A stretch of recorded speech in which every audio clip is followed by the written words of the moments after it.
তুমি নিচে বিছানা করতেছো কেন? তুমি খাটেই ঘুমাও, আমি অন্য রুমে ঘুমাবো। না, আপনি এই ঘরে ঘুমান। আপনি খাটে ঘুমাবেন আর আমি নিচে। কেন? একই রুমে ঘুমাতে হবে কেন? আলাদা রুমে ঘুমালে সমস্যা কি? আজ এই পরিবারের সবার মাঝে যে সুখ আর আনন্দ দেখছি, আপনি অন্য ঘরে যায় ঘুমাইলে সব এক নিমিষেই শেষ হয়ে যাব।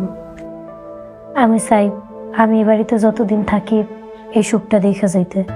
আচ্ছা ঠিক আছে, তাহলে তুমি খাটে ঘুমাও, আমি নিচে ঘুমাই। না না, এটা হয় না। আপনি মালিক, আপনি নিচে শুবেন আর আমি দাসী হয়ে খাটে, এটা হয় না।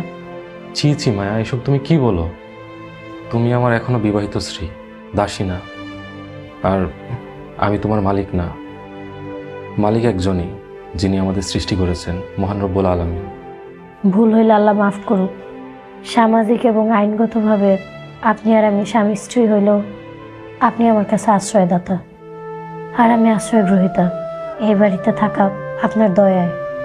সেভাবে চিন্তা করি না। যাই হোক, আমি মাঝরাতে উঠে তাহাজ্জুদ পড়ি। নিচে ঘুমালে আমার জন্য সুবিধা হয়। তুমি উপরে ঘুমাও। আমাকেও রাখবেন, আমি নিজেও তাহাজ্জুদের নামাজ পড়ব ইনশাল্লাহ। ইনশাল্লাহ।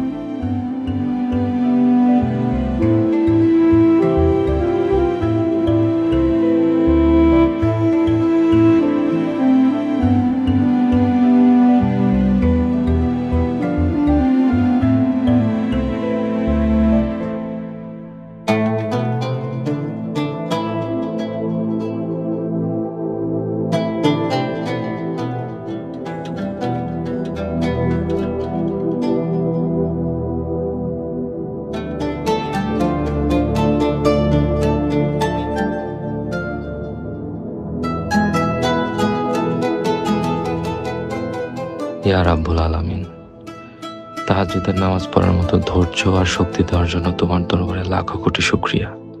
আল্লাহ, আমার মনের নেক বাসনা পূরণ করো। আমার মৃত আব্বা আম্মার কবরের আযাব মাফ করে দাও। তাদের জীবনের সমস্ত গুনাহ মাফ করে দাও। আল্লাহ, তোমার বান্দি মায়া আমার আশ্রয় আছে, আমি যেন তার যথাযথ খেদমত করতে পারি। আল্লাহ, সেই তৌফিক দান করো। তার জীবনের বিপদ আপদ দূর করে দাও। আমরা যেন সুখে শান্তিতে সংসার করতে পারি। আল্লাহ, সেই তৌফিক দান করো। আমিন। লা ইলাহা ইল্লাল্লাহু মুহাম্মাদুর রাসূলুল্লাহ।